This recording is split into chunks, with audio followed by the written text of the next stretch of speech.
Hello friends, welcome to online engineering all India state AE JE PYQ solution में आप सभी का स्वागत है। जहां पे हम बात कर रहे हैं आपके पास डिजाइन ऑफ स्टील स्ट्रक्चर्स की। डिजाइन ऑफ स्टील स्ट्रक्चर्स में हम कवर कर रहे हैं आपका यूनिट नंबर 3 जहां पे हम डिस्कस कर रहे हैं आपका टेंशन मेंबर के अब तक हमने टोटल 2 पार्ट्स कवर कर लिए हैं। अगर आपने अब तक मेरे उन पार्ट्स को कवर नहीं किया है तो पहले आप उन पार्ट्स को कवर कर सकते हैं। आज हम बात करेंगे आपके पास पार्ट 3 की, यानी कि जो भी आपके रिमेनिंग क्वेश्चंस रह गए थे उसको मैं इस पार्ट के अंदर कवर करने की कोशिश करूंगा। तो आइए बात करते हैं आज के इस सेशंस के अपने पहले क्वेश्चंस की।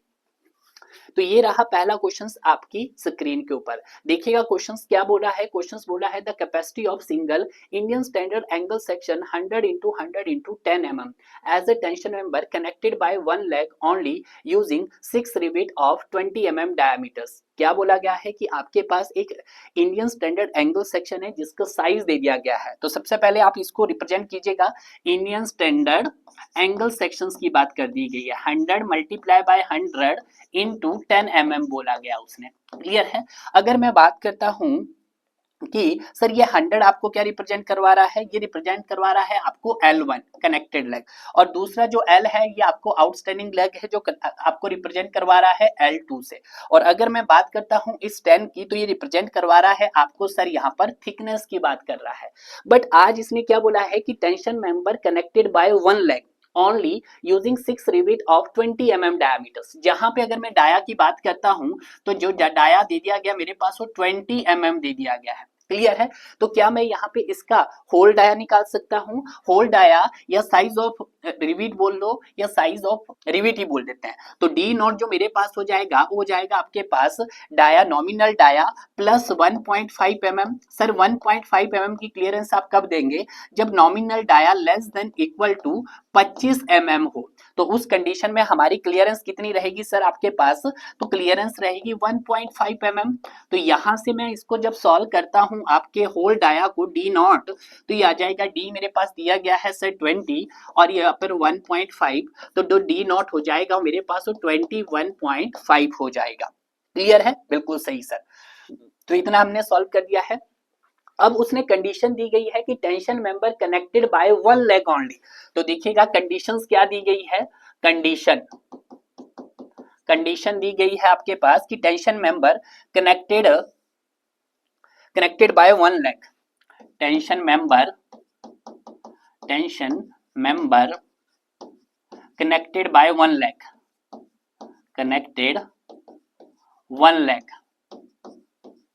ठीक है। तो उस कंडीशंस में देखिएगा हमारे पास, अगर मैं यहां से सबसे पहले अगर मैं ए नेट निकालना चाहूं तो ए नेट क्या हो जाता है मेरे पास sir A1 connected leg plus area of outstanding leg into उसको मल्टीप्लाई करते हैं एक फैक्टर से दैट इज के से, या इसको मैं ये भी लिख सकता हूं A net is equal to, A net क्या हो जाएगा आपके पास A1 प्लस के टाइम्स A2 हो जाएगा। क्लियर है। अब यहाँ पे जब हम बात करते हैं सर इस के की, के के लिए कंडीशन आपके पास दी गई है कि tension member connected in one leg, तो के हो जाएगा 3 times A1 divided by 3 times A1 plus A2 हो जाएगा। क्लियर है। तो इसको थोड़ा सा हम क्या कर लीजिएगा, आप अंडरलाइन कर दीजिएगा। ये दो फॉर्मूले हैं, ये ए नेट का तो आपको किसी के लिए भी चल पड़ेगा, ठीक है। बट जब आपके पास कंडीशन बोल दी जाएगी के की, तो के लिए आपको कंडीशन पता होनी चाहिए कि आपका tension member connected by one leg है, तो आपके पास के की value 3 times A1 plus A2 होगा। क्लियर है, कुछ इस तरह से। अब देखिएगा यहाँ पर, अब सबसे पहले मुझे क्या निकालना है, एरिया निकालना है A1। तो एरिया A1 क्या हो जाएगा आपके पास, जो कनेक्टेड लेग है रिविट से कनेक्ट है, तो ये हो जाएगा हमारे पास L1 minus D not minus T/2 into आपके पास क्या हो जाएगा सर, T हो जाएगा। सारे के सारे डायमेंशंस यहाँ पे पुट अप कीजिएगा। अब देखिएगा L1 मैंने आपको बता दिया था सर, L1 हो गया 100 माइनस डी नॉट आपके पास 21.5 माइनस T कितना है सर 10/2 आपके पास इनटू 10। ठीक है, थिकनेस हमारे पास 10 दे दी है, तो यहां से मेरे पास A1 निकल के आ जाएगा। तो जब मेरे पास A निकल के आ जाएगा तो आपके पास सर 735 mm स्क्वायर निकल के आ जाएगा। तो जब आपने A फाइंड आउट कर दिया है तो क्या सर आप A2 भी फाइंड आउट कर सकते हैं। अब A2 है वो आपके रिविट से कनेक्ट नहीं है, और जब रिवेट से कनेक्ट नहीं है तो फॉर्मूला बनेगा sir L2 minus T/2 into T बनेगा। तो L2 कितना है हमारे पास सर, अगेन 100 माइनस 8/8 नहीं है सर, T आपके पास 10 है तो 10/2 इंटू 10 होगा।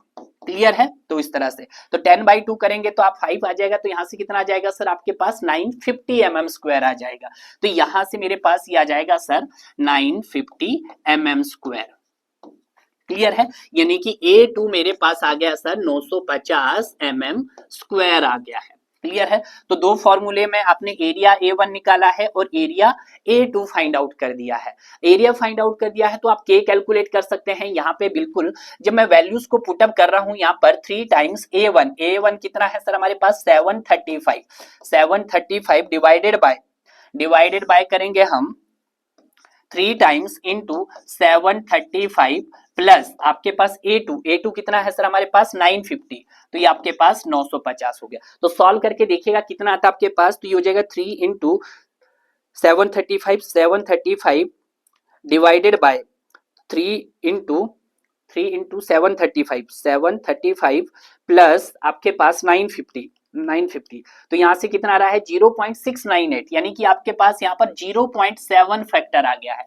तो यहाँ पे जब 0.7 फैक्टर आ गया है तो आप ए नेट निकाल सकते हैं। बिल्कुल सर, A1 हमने निकाल दिया है 735 हो गया है प्लस के 0.7 हो गया है और उसके बाद A2 आपके पास 950 हो गया है। सॉल्व कीजिएगा 735 प्लस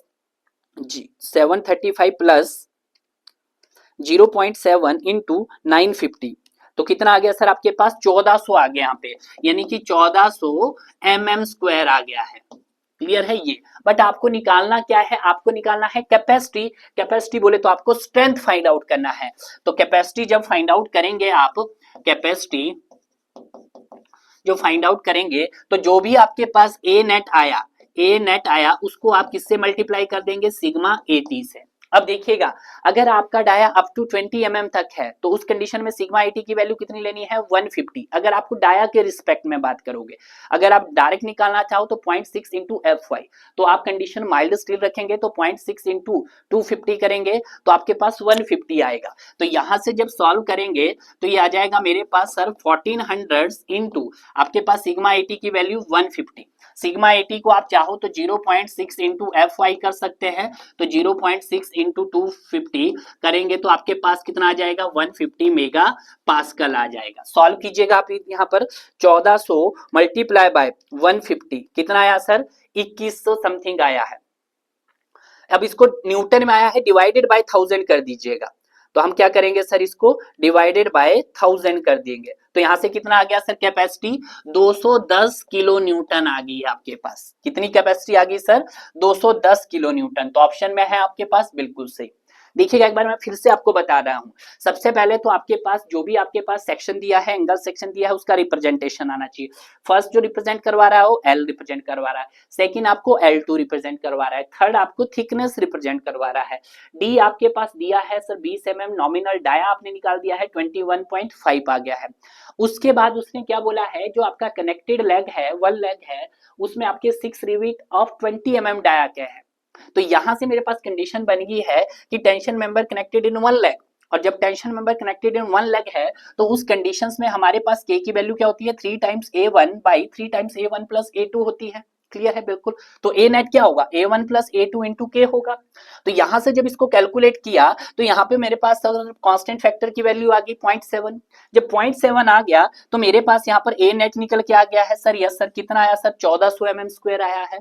अब जो मेरे पास यहाँ पर A नेट आया है, उसी A नेट को मैंने किससे मल्टीप्लाई किया है सर, आपको आपकी स्ट्रेंथ से मल्टीप्लाई किया है, टेंसाइल स्ट्रेंथ। तो टेंसाइल स्ट्रेंथ एज ए देखते हैं 0.6 इंटू FY, तो 0.6 इंटू 250 150 मेगा पास्कल। एक तो ये भी कंडीशन लगा सकते हैं, और दूसरा आप लगा सकते हैं कि अगर डाया आपका कितना हो सर 20 mm तक हो तो उस कंडीशन में 150 होगी, 20 से 40 के बीच में होगा तो 144 होगा, और अगर सर मोर देन 40 mm है तो उस कंडीशन में आपका 138 mm स्ट्रेंथ आएगी।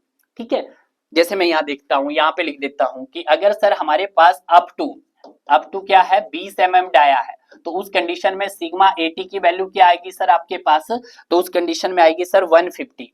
तो यहाँ पे लिख सकते हैं 150 मेगा पास्कल। और अगर सर 20 और 40 के बीच का डाया है तो उस कंडीशन में मेरे पास सिग्मा 80 की वैल्यू आएगी 144। और लास्ट कंडीशन की अगर मोर देन 40 है तो उस कंडीशन में सिग्मा 80 की वैल्यू कितनी आ जाएगी सर आपके पास 138 इस तरह से हमने क्वेश्चन भी सॉल्व करेंगे, ठीक है। देखिएगा नेक्स्ट मूव करते हैं। Next question, question number second. Question number second क्या बोल रहा है आपके पास? क्वेश्चन नंबर सेकंड बोल रहा है कि two angles Indian standard angle section 100 into 100 into 6 have been used as a tie member. The angles are welded on either side of gusset plate and lug welded cover a length. The maximum length of the member is, आपको maximum length बताना है जब हमारे पास angle section दिया है और उसका area दिया गया है और रेडियस ऑफ जायरेशन RXX दे दिया है। तो यहाँ पे अगर मैं RXX की बात करता हूं तो कितना दे दिया है सर? 30 mm दे दिया है। अब देखिएगा यहाँ पर टाई मेंबर की बात की जा रही है और जब टाई मेंबर की बात की जा रही है उसमें कंडीशंस कोई नहीं दी गई है। तो स्लेंडरनेस रेशियो अगर हम मैक्सिमम देखते हैं टेंशन मेंबर में, वो आपका किससे ज्यादा एक्सीड नहीं होना चाहिए sir? Should not be more than 400 से ज्यादा नहीं एक्सीड होना चाहिए। तो यहाँ पे अगर मैं बात करता हूँ स्लेंडरनेस रेशियो, तो स्लेंडरनेस रेशियो क्या होता है? L/R मिनिमम होता है, L/R मिनिमम होता है। वो किसके इक्वल हो जाएगा अगर हमारे पास 400। अब देखिएगा लेंथ आपको फाइंड आउट करना है, तो जब मैं लेंथ फाइंड आउट कराऊंगा तो 400 into R मिनिमम। अब देखिएगा R मिनिमम की जगह आपके क्वेश्चन में क्या दे दिया गया है? RXX दे दिया है। क्लियर है? तो कंडीशंस यहाँ पे क्या बन जाएगी? तो कंडीशंस बन जाएगी L is equal to 400 into RXX। बिल्कुल सही। तो ये हो जाएगा सर 400 into 30। तो सॉल्व करेंगे तो यहाँ पे कितना आ जाएगा सर? आपके पास 12,000 mm आ जाएगा, कुछ यही आ जाएगा। 12,000 mm का मतलब है 12 मीटर लेंथ आ गई आपके पास। लेंथ कितनी आ गई सर? 12 मीटर से आ गई है। तो यहां से जो आपका राइट आंसर आ गया है वो आपके पास लेंथ कैलकुलेशंस का आ गया है। अगर वो कंडीशन देता तो हम वहां पे स्लेंडरनेस रेशियो आप देख सकते हैं 180 लिया जाता है, 350 लिया जाता है, 400 लिया जाता है।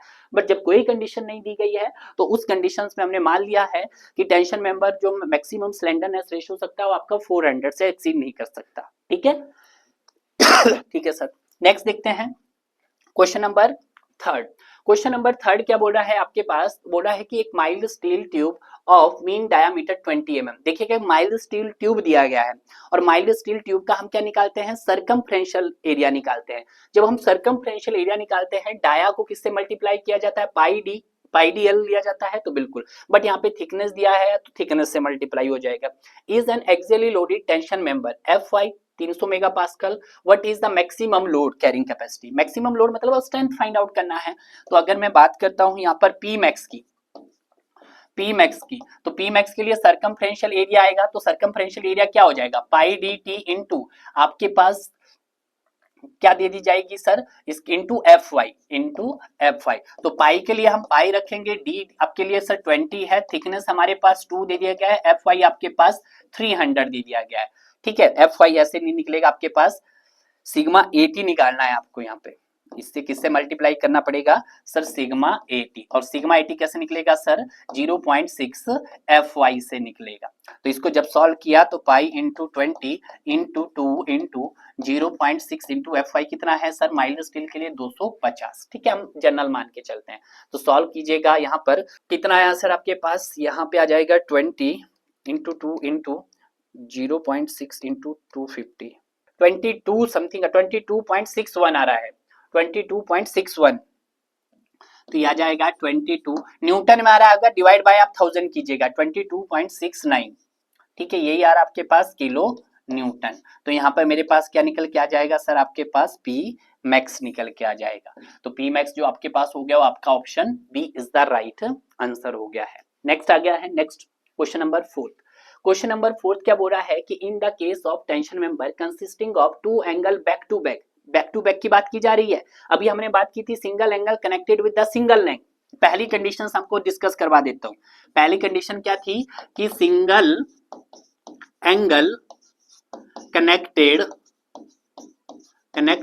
विद सिंगल लेग, एक लेग से कनेक्ट है।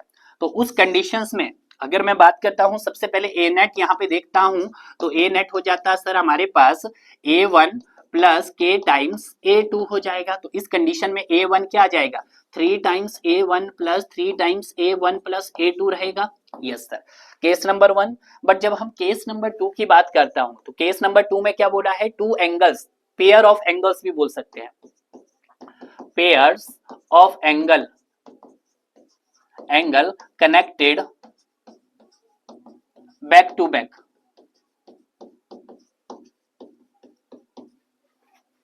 ठीक है, तो ये याद रखना, पेयर ऑफ एंगल या two angle connected back to back same side of gusset plate, ये भी कंडीशंस याद रख सकते हो, मैंने आपको बताया है, same side of gusset plate,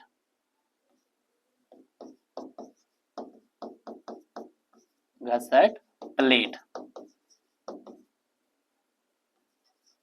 ठीक है, तो इस कंडीशंस में देखिएगा, तो यहाँ पे अगर मैं बात करता हूं ए नेट की, तो ए नेट हो जाएगा आपके पास सर A1 प्लस के टाइम्स A2 हो जाएगा। तो इस कंडीशन में के क्या हो जाएगा सर मेरे पास 5 times A1 divided by 5 times A1 plus A2 हो जाएगा। तो ये दोनों कंडीशंस आपको पता होनी चाहिए, और यहाँ पर सर A1 नहीं है सर, के की वैल्यू आपको पता होनी चाहिए, K1। ठीक है, तो K1 आपको क्लियर हुआ सर यहाँ से, और सर यहाँ पे भी आपको K क्लियर हुआ, तो यहाँ पे क्या हो जाएगा sir 5 times A1 by 5 times A1 plus A2 हो जाएगा। क्लियर है, तो आपका जो राइट आंसर रहेगा वो आपके पास sir D is the right answer हो गया है। क्लियर है, नेक्स्ट देखते हैं क्वेश्चन नंबर 5। क्वेश्चन नंबर 5 क्या बोला है, centre to centre maximum distance between bolt in tension member of thickness 10 mm। देखिएगा, आपको बताना है पी मैक्स, मैक्सिमम पिच की बात बोल रहा है यहाँ पर, जहां पर आपके पास क्या दे दिया गया है सर, थिकनेस दे दिया गया है, कितना सर 10 mm दे दिया है। तो अगर बात की जा रहा है हम पी मैक्स कौन से मेंबर की बात कर रहे हैं सर, हम टेंशन मेंबर की बात कर रहे हैं। तो टेंशन मेंबर के केस में क्या होता है सर आपके पास, सर मिनिमम होता है किसका सर 16T और 200 mm, बहुत बारी रिपीट हो चुका है क्वेश्चन। तो 16T आपके पास 10 है, तो यहाँ से 160 mm आ गया है, और यहाँ पर सर हमारे पास 200 mm आ गया है। तो यहाँ पे अगर मैं बात करता हूँ पी मैक्स कौन से मेंबर के लिए सर, टेंशन मेंबर के लिए, तो दोनों का मिनिमम कितना है सर 160 mm है। ठीक है, तो आपका आंसर क्या आ गया सर यहाँ पर 160। बाकी मैं सारे के सारे केसेस आपको ऑलरेडी डिस्कस करवा चुका हूँ। क्लियर है, next question number 6। Question number 6 क्या बोल रहा है हमारे पास, क्वेश्चन नंबर 6 बोल रहा है कि ties are loaded carrying member of frame. देखिएगा, सबसे पहले तो अगर मैं टाइज की बात कर रहा हूं तो टाइज क्या है सर मेरे पास, ये टेंशन मेंबर है, टेंशन मेंबर है, और टेंशन मेंबर सिर्फ only tension axially tension load को कैरी करता है। ये क्या करता है, एक्सियली टेंशन लोड को कैरी करता है। ठीक है, तो ये आपको दोनों याद रखने हैं, टेंशन मेंबर है और एक्सियली टेंशन लोड को कैरी करता है, तो एक्सियली टेंशन लोड्स हो गया हमारे पास। क्लियर है, नेक्स्ट देखते हैं क्वेश्चन नंबर 7। क्वेश्चन नंबर 7 क्या बोल रहा है, the working stress of structural steel tension is in the order of. तो देखिएगा, अगर मैं सिग्मा एटी की बात करता हूं टेंशन केस में, तो ये कितना रहता है आपके पास 0.6 FY रहता है, 0.60 FY, यानी कि हम इसको लिख सकते हैं 60% FY लिख सकते हैं। सॉल्व कर लीजिएगा, तो 0.6 इंटू FY, स्ट्रक्चरल स्टील बोले तो माइल्ड स्टील की बात की जा रही है, तो यहाँ से जब सॉल्व करेंगे तो ये कितना आ जाएगा, सिग्मा एटी की बात करते हैं तो 150 मेगा पास्कल आ गया आपके पास। तो यहाँ से जो मेरी सही स्ट्रेंथ निकल के आ गई है वो आपके पास कितनी आ गई है सर, 150 मेगा पास्कल बोले तो 150 न्यूटन पर mm स्क्वायर आ गया है। क्वेश्चन नंबर आपका कौन सा है, 7th का हो गया सर सी, क्वेश्चन नंबर 7th का सी। नेक्स्ट देखिएगा क्वेश्चन नंबर 8। क्वेश्चन नंबर 8 क्या बोला है, what is the effective net width of plate shown in the given. देखिएगा, आपका स्टैगर्ड केस है, तो यहाँ पे स्टैगर्ड पिच भी आएगा और स्टैगर्ड गेज भी आएगा। तो देखिएगा, अगर मैं स्टैगर्ड पिच की बात करता हूँ, यहां से लेके यहाँ तक स्टैगर्ड पिच कितनी है सर आपके पास, P1 हमारे पास कितना है सर 50 mm है, और स्टैगर्ड गेज की बात करते हैं तो स्टैगर्ड गेज कितना है सर आपके पास 100 है, तो ये G1 है आपके पास और ये G2 है। क्लियर है, ये आप ऑलरेडी देख चुके हैं। नंबर ऑफ रिविट कितने हैं, होल कितने हैं, 3 है, रिविट होल का डाया दिया है 25 mm, होल का ही डाया दे दिया है, तो यहां से आप क्या निकाल सकते हैं, इफेक्टिव विड्थ। तो इफेक्टिव विड्थ कैसा केस है, in case of staggered, in case of staggered rivet, in case of staggered rivet देखना हमने। तो जब हम स्टैगर्ड रिविट की बात करते हैं तो b इज इक्वल टू, ये हो जाएगा हमारे पास, sorry b dash, effective width की बात कर रहे हैं हम। तो इफेक्टिव विड्थ क्या हो जाएगा हमारे पास sir, b minus N D naught plus p1 का square divided by 4g1 plus p2 का स्क्वायर डिवाइडेड बाय 4g2 बन जाएगा। तो ये क्या आ गया मेरे पास सर, इफेक्टिव विड्थ का फॉर्मूला आ गया। तो यहाँ पे देखिएगा, अगर मैं बात करता हूँ P1 की पिच की, तो P1 is equal to P2 किसके इक्वल हो जाएगा हमारे पास सर, 50 mm के हो जाएगा, यहाँ पे आपके पास 50 mm। और उसी तरह से G1 is equal to G2 staggered gauge कितना हो जाएगा सर, आपके पास 100 mm हो जाएगा। यहाँ पे आपके पास होल डाया दे दिया है D नॉट, और D नॉट आपके पास कितना दिया गया है, 25 mm दे दिया गया है। और अगर मैं विड्थ की बात करता हूँ B, तो B कितना दिया गया है, 50 प्लस 100 150, 150 प्लस 100 250, 250 प्लस 50, तो आपके पास 300 mm दे दिया गया। और उसी तरह से अगर मैं बात करता हूँ नंबर ऑफ रिविट या नंबर ऑफ होल की, तो कितने दे दिए गए हैं सर, आपके पास 3 दे दिए गए हैं। तो सारे के सारे फॉर्मूलाज पुट कीजिएगा यहाँ पर।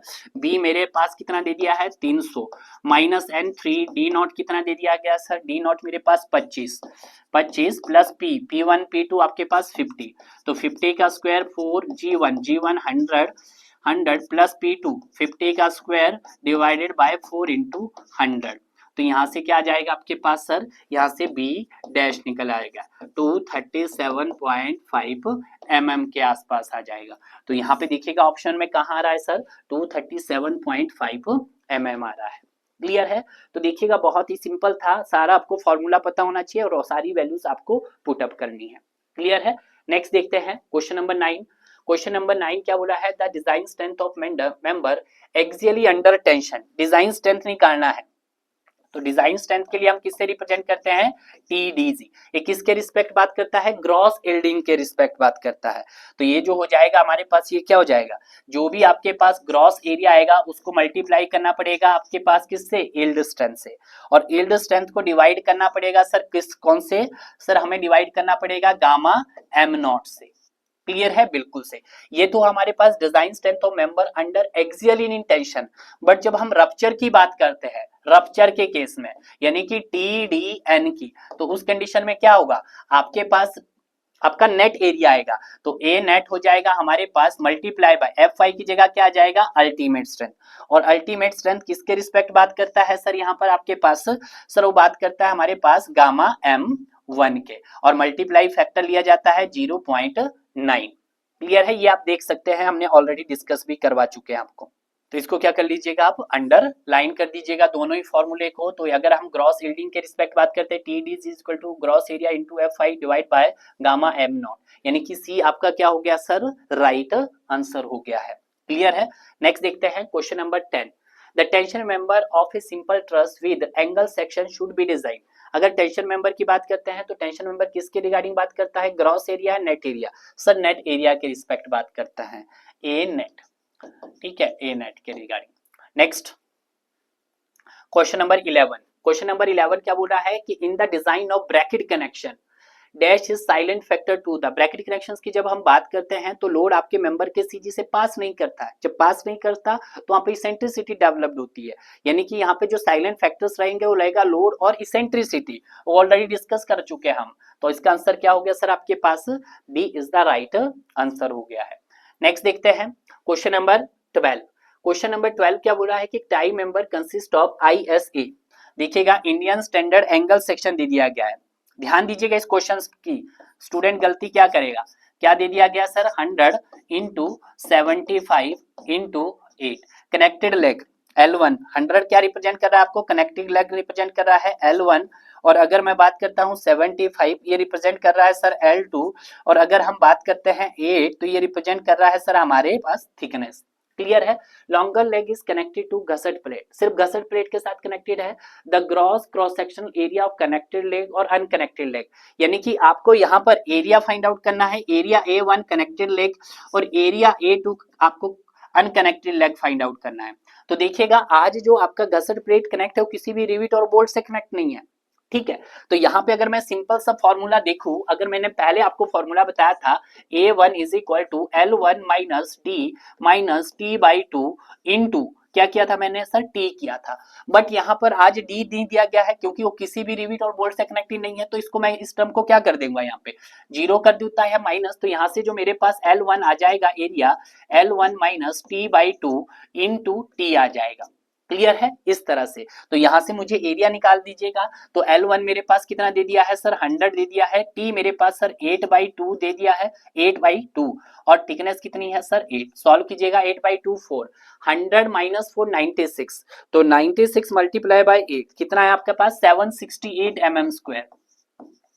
mm² आ गया है कनेक्टेड लेग। तो कनेक्टेड लेग का एरिया कितना आया सर, 768 mm² आ गया है, बिल्कुल सही।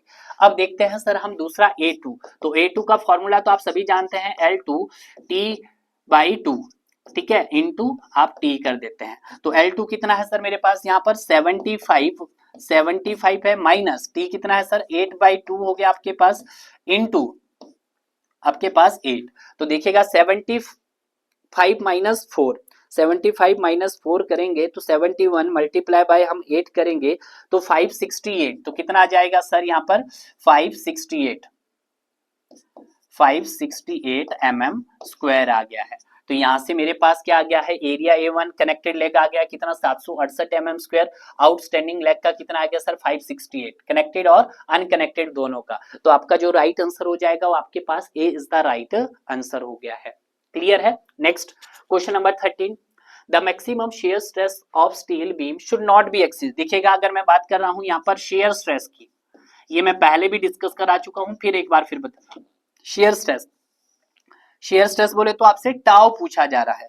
तो शेयर स्ट्रेस मेरे पास दो तरह से होते हैं, एक मैक्सिमम की बात करते हैं हम और एक मिनिमम की बात करते हैं। तो मैक्सिमम हो गया आपके पास टाउ सी मैक्स, तो ये क्या होता है आपके पास 0.45 Fy होता है, यानी कि मैं लिख सकता हूं 45% Fy होता है। उसी तरह से अगर मैं टाउ सी एवरेज की बात करता हूं तो टाउ सी एवरेज क्या होता है सर 0.40 Fy होता है, यानी कि 40% ऑफ Fy होता है। तो आज इसने किसकी बात की थी सर, मैक्सिमम। तो मैक्सिमम के लिए क्या आ जाएगा 0.45 Fy, तो 0.45 Fy।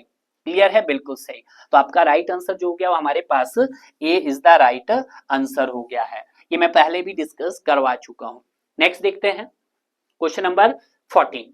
क्वेश्चन नंबर 14 क्या है कि व्हेन विंड और earthquake load are consider permissible stress in structural steel, structural steel के लिए बोला गया है। और अगर स्ट्रक्चरल स्टील की जगह रिविट और बोल्ट होता है, क्या होता है सर आपके पास रिविट एंड बोल्ट होता, तो उस कंडीशंस में आपको कितना इंक्रीज करना है। तो उस कंडीशन में सर हमें इंक्रीज करना पड़ता है 25% इंक्रीज करना पड़ता है, 25% इंक्रीज करना पड़ता है। बट आज क्या दिया है सर, उसने स्ट्रक्चरल स्टील दिया गया है और स्ट्रक्चरल स्टील के लिए कितना इंक्रीज करना पड़ता है सर 33% इंक्रीज करना पड़ता है। तो यहाँ पे जो मेरा राइट आंसर हो गया आपके पास क्या हो गया sir, B is the right answer हो गया है, क्योंकि मैं ऑलरेडी डिस्कस करा चुका हूँ। ये क्वेश्चन शायद हमारा इंट्रोडक्टिव पार्ट्स में भी था। Next question number 15, two steel plate external dia और इंटरनल डाया, यानी कि एक्सटर्नल डाया को मैं रिप्रेजेंट करता हूं DI, आपके पास कितना दे दिया है 20 mm दे दिया है। और एक्सटर्नल, एक्सटर्नल बोले तो आउटर और इंटरनल बोले तो DI, इंटरनल कितना दिया है 25 mm दिया गया, ये दिया गया है। Are fastened using the tack fastener, देखिएगा आज कनेक्शन क्या दिया गया आपके पास, टेकिंग फास्टनर की बात की गई, उसने किसने बात की गई है सर, टेकिंग फास्टनर। तो इसको आप अंडरलाइन कीजिएगा सर, टेकिंग फास्टनर की बात की गई है कि भाई जहां जिसकी थिकनेस कितनी दे दी गई है, फास्टनर ऑफ थिकनेस 32 mm, जिसकी थिकनेस आपके पास 32 mm दे दी गई है। द लाइन स्पेसिंग, तो स्पेसिंग निकालना आपको, क्या निकालना है आपको सर, स्पेसिंग फाइंड आउट करना है। तो देखिएगा कब, जब टेकिंग फास्टनिंग हो, तो आपके पास P मैक्स जब आएगा, P max in case of taking fastening, इस कंडीशन में देखना है। तो इस कंडीशन में क्या होगा सर, मिनिमम होगा आपका पास सर किसका 32 80 और 300 mm का।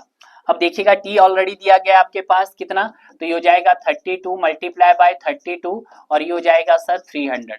तो देखिएगा 32 कितना आ रहा है आपके पास, तो 32 का स्क्वायर करेंगे तो ये आ जाएगा सर 1024।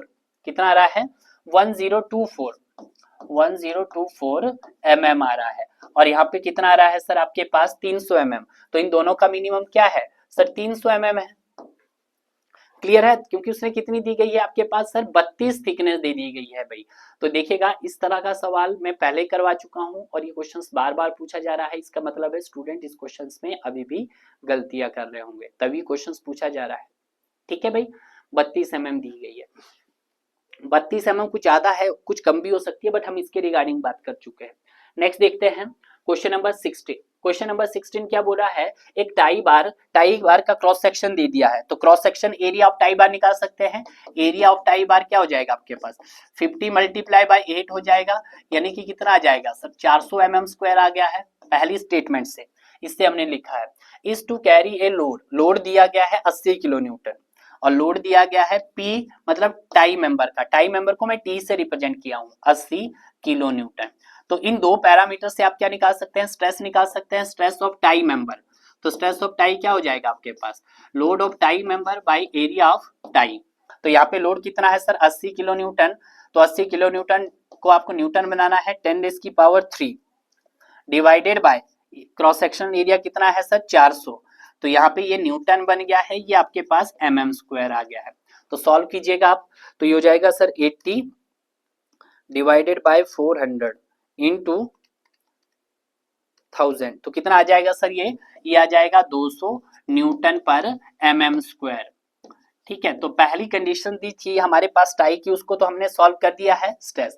आगे क्या बोल रहा है, आगे बोल रहा है specimen of the same quality steel of cross section area, specimen of the cross section another है, तो अनदर का क्रॉस सेक्शन एरिया दे दिया है, मतलब स्पेसिमन का कितना सर 250 mm दे दिया है, कैलकुलेटेड दे दिया गया पहले से। और आगे क्या बोला है was tested in laboratory the maximum load carried is specimen, और मैक्सिमम लोड स्पेसिमन कितना दिया गया है सर आपके पास, सर वो दिया गया है 125 किलो न्यूटन, 125 किलो न्यूटन दे दिया गया है। तो देखिएगा यहां से हम क्या निकाल सकते हैं, स्पेसिमन की स्ट्रेस फाइंड आउट कर सकते हैं। बिल्कुल सर, यहाँ पर हो जाएगा सर स्ट्रेस स्पेसिमन का load divided by area of specimen. तो देखिएगा लोड कितना है सर 125 किलो न्यूटन है भाई, 1250 नहीं है 125 दिया गया है, 125 किलो न्यूटन। तो 125 इंटू 10⁻³ डिवाइडेड बाय कितना किया हमने, स्पेसिमन का एरिया 250 mm², ये न्यूटन। तो सॉल्व कीजिएगा यहाँ पर, तो 125 डिवाइडेड बाय 250 इंटू 1000 कितना आ रहा है सर 500 आ रहा है। तो यहाँ से जब सॉल्व किया तो ये आ जाएगा सर 500 न्यूटन पर mm²।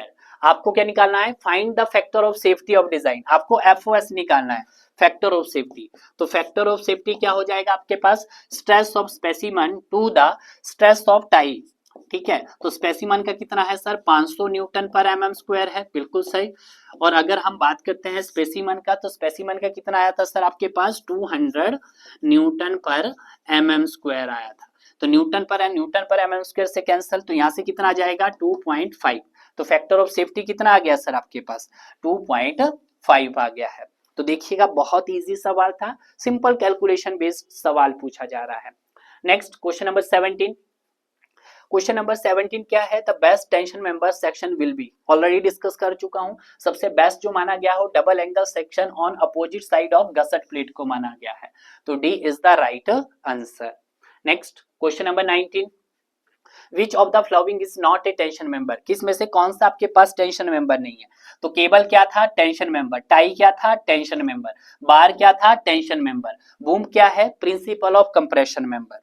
बूम की अगर हम बात करते हैं तो बूम क्या है भाई आपके पास प्रिंसिपल ऑफ कंप्रेशन मेंबर। ठीक है, तो ये बात आपको ध्यान रखनी है। तो इस तरह का सवाल पूछा जा रहा है भाई, बिल्कुल सही। नेक्स्ट देखते हैं, next question number 19। Question number 19 क्या है, the distance between centre of any two adjacent fastener shall not be exceed. देखिएगा क्वेश्चन हम पहले भी करा चुके हैं आपसे पास, पी मैक्स पूछा है two adjacent fastener, P max जो पी मैक्स होगा आपके पास वो क्या होगा सर, वो मिनिमम होगा किसका, एनी टू एडजेसेंट फास्टनर, किस किस का सर, हमारे पास सर 32 और 300 mm, ये हमने डिस्कस किया था।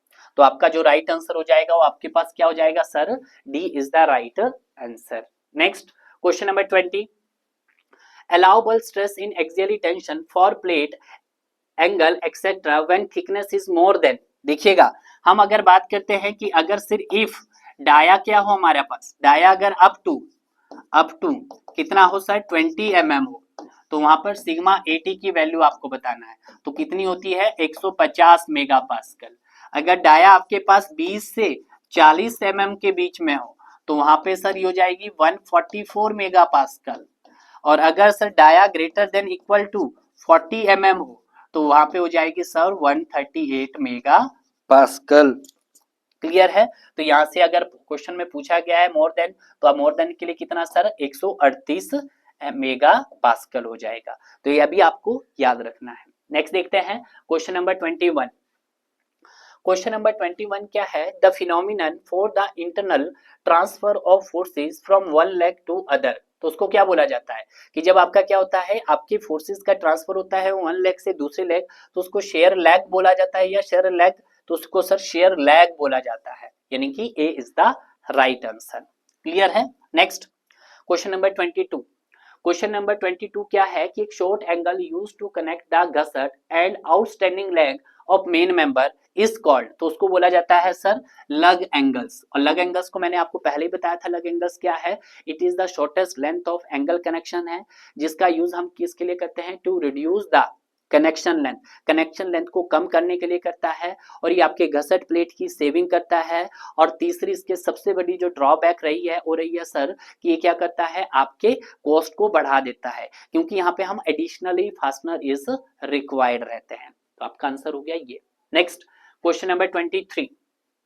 क्वेश्चन नंबर 23 क्या बोल रहा है कि when a tension member is made of 4 angle with plate as a web, कि जब आपका टेंशन मेंबर किससे मिलकर बना हो, 4 angle with plate as a web, the allowance of the hole is made of, तो allowance is the made of hole क्या होगा, हर एंगल्स पे क्या होना चाहिए, आपका एक होल होना चाहिए, और हर वेब के एंगल्स पे आपके 2 होल होने चाहिए। वेब पे 1, तो पहला ऑप्शन दिखेगा 1 hole of each angles and 2 holes for the web होने चाहिए, तो आपका राइट आंसर हो गया है डी। नेक्स्ट देखते हैं क्वेश्चन नंबर 24। 24 क्या बोला है, which of the flowing failure is not a type of failure tension member is steel structure, जो आपका टेंशन मेंबर अंडर फेलियर आता है, आपका ग्रॉस यील्डिंग के रिस्पेक्ट में भी बात की जाती है, ब्लॉक शेयर फेलियर के रिस्पेक्ट में भी बात की जाती है, और आपके रप्चर सेक्शंस के रिस्पेक्ट में भी। तो अगर हम ग्रॉस यील्डिंग की बात करते हैं तो टी डी जी से रिप्रेजेंट करते हैं, और इसको हम सर टी डी एन से, ठीक है, नेट सेक्शन रप्चर बोले को TDN, और ब्लॉक शेयर फेलियर की बात करते हैं तो TDH। तो अगर इसका आंसर हो गया है नॉट, कौन सा नहीं है सर, पंचिंग फेलियर नहीं है, ठीक है, यस सर। नेक्स्ट देखते हैं क्वेश्चन नंबर 26। क्वेश्चन नंबर 26 क्या बोल रहा है कि when a tension member consist of 2 channel section allowance for rivet hole is made of 2 hole from each web which flange, no sir, each web or 1 hole from each flange, no sir।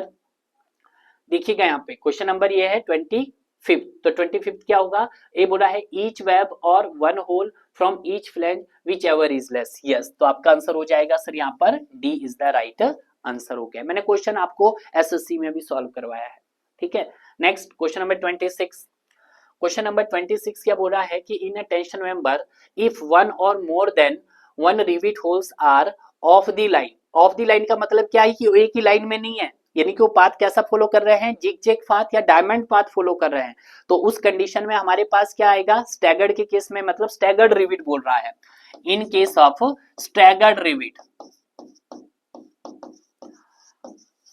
In case of staggered rivet. अब आप बोलोगे sir staggered rivet क्यों बोले, क्योंकि rivet all are off the line है, off the line मतलब वो एक ही लाइन में नहीं आ रहे हैं, ठीक है।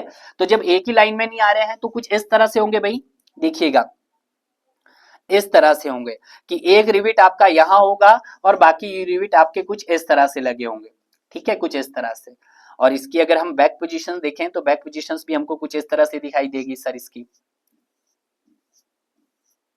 ठीक है, तो इस कंडीशंस में आपका पैटर्न कैसा बन रहा है, आपके पास सर हमारे पास डायमंड्स पैटर्न बन रहा है। तो इस कंडीशन में अगर मैं बात करता हूं आपके पास सर किसकी, हम वही फाइंड आउट करते हैं, इफेक्टिव विड्थ फाइंड आउट करते हैं। तो यहाँ पे हम इफेक्टिव विड्थ के रिस्पेक्ट बात कर सकते हैं। तो ए नेट जो आएगा मेरे पास वो रहेगा sir B minus N D naught, ठीक है, कुछ इस तरह से, प्लस आपके पास मिशन ऑफ पी आई का स्क्वायर बाई 4GI। क्लियर है, आपने इसको क्लोज किया, मल्टीप्लाई बाय टी, टी क्या हो गया हमारे पास सर, थिकनेस हो गया है। तो अगर मैं बात करता हूं आपके पास ए नेट किस किस का फंक्शन है सर हमारे पास, सर ये फंक्शन है विड्थ का फंक्शन है, आपके पास डाया ऑफ है, आपके पास पिच का है, और सर आपका गेज डिस्टेंस का है, और सर हमारे पास थिकनेस का भी है। तो पहला बोल रहा हूँ पिच पे भी डिपेंड करेगा, बिल्कुल सर पिच पे भी डिपेंड करेगा, गेज पे भी डिपेंड करेगा, डायामीटर ऑफ रिविट हॉल पे भी डिपेंड करेगा, डी नॉट। तो ऑल ऑफ दी ऑप्शंस क्या हो गए सर हमारे पास सही हो गए हैं। क्लियर है, यस सर। नेक्स्ट देखते हैं क्वेश्चन नंबर 27। क्वेश्चन नंबर 27 क्या बोला है कि in a built up section carrying a tensile force the flange of two channels are turn outward. तो क्या होगा कि जब आप बिल्ट अप सेक्शन मतलब दो और उससे ज्यादा सेक्शन जब आपस में मीट करेंगे तो उससे जब हम टेंसाइल फोर्सेस पास करवाएंगे, the flange of two channels are turn outward, तो कैसे होंगे वो, तो होंगे to simplify the transfer connection, नहीं सर ट्रांसफर भी नहीं होगा ना मिनिमाइज लेसिंग होगा, तो आपका आंसर हो जाएगा sir to have greater lateral rigidity. Clear है, yes sir. Next question number 28 क्या है, lug angles is, lug angles की यूज हम किसके लिए करते हैं, एज ए मतलब कनेक्शन लेंथ को कम करने के लिए। तो पहला बोला used with a single angle member, बिल्कुल सर इसका यूज हम एज ए सिंगल मेंबर की तरह कर सकते हैं, true. Not used in double angle member, बिल्कुल डबल एंगल मेंबर में हम इसका यूज ही नहीं कर सकते, सही है। Used with channel member, channel member में भी करते हैं। तो इसका राइट आंसर क्या हो गया सर आपके पास, ऑल ऑफ दीज ऑप्शन, यानी कि डी इसका राइट हो गया है। नेक्स्ट देखते हैं क्वेश्चन नंबर 29। क्वेश्चन नंबर 29 क्या है कि single angle tension is connected by one leg only. तो सिंगल एंगल टेंशन बोला है connected by leg only if the area of connected and outstanding leg are respectively A and B.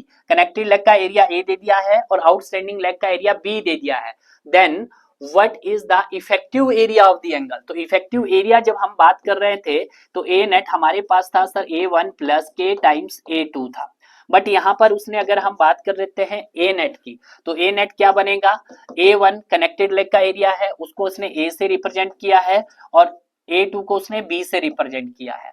Condition दी गई है कि single angle section connected by one leg, तो के क्या बन जाएगा यहाँ पर सर आपके पास, वैसे जनरल होता है 3 times A1 by 3 times A1 plus A2, but आप सभी जानते हैं कि A1 is equal to A है और A2 इज इक्वल टू मेरे पास B है। क्लियर है, तो इसको जब सॉल्व करेंगे तो 3A divided by 3A plus B बन जाएगा। तो यहां से जब मैं A नेट कैलकुलेट कर सकता हूं तो ये A1 की जगह सर A हो जाएगा plus 3 times A divided by 3A plus B into B, कुछ इस तरह से बन जाएगा, कुछ इस तरह से जनरल रिलेशंस बन के आएगा। तो यहां से अगर मैं ए नेट निकालना चाहूं तो ए नेट मेरे पास क्या हो जाएगा, ए प्लस, ये इसको कुछ इस तरह से लिख सकते हैं 1 प्लस बी बाई 3A।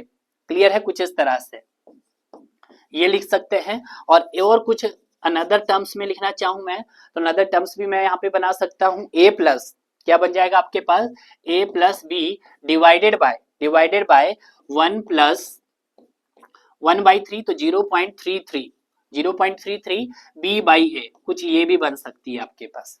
तो ये भी आपके पास एक जनरल रिलेशंस बन सकता है जो देख सकते हैं आप ऑप्शन में ए प्लस बी बाई, तो A plus B by 1 plus 0.35 B by A. देखिएगा 0.35 नहीं होगा 0.33 होगा, तो सही जो होगा वो आपके पास अप्रॉक्स हम मान सकते हैं, ठीक है, क्योंकि 0.2 तो होगा ही, जब 0.2 नहीं होगा तो इस ऑप्शंस को क्या कर सकते हैं सर हम एलिमिनेट कर सकते हैं भाई, ये एलिमिनेट, ये भी आपके पास ये हो सकता था बट यहाँ पे माइनस दे दिया प्लस होगा तो ये भी नहीं होगा, बस आपके पास एक ही ऑप्शन, तो यानी कि ओनली टू बोले तो आपके पास आंसर आ गया है सर हमारे पास बी।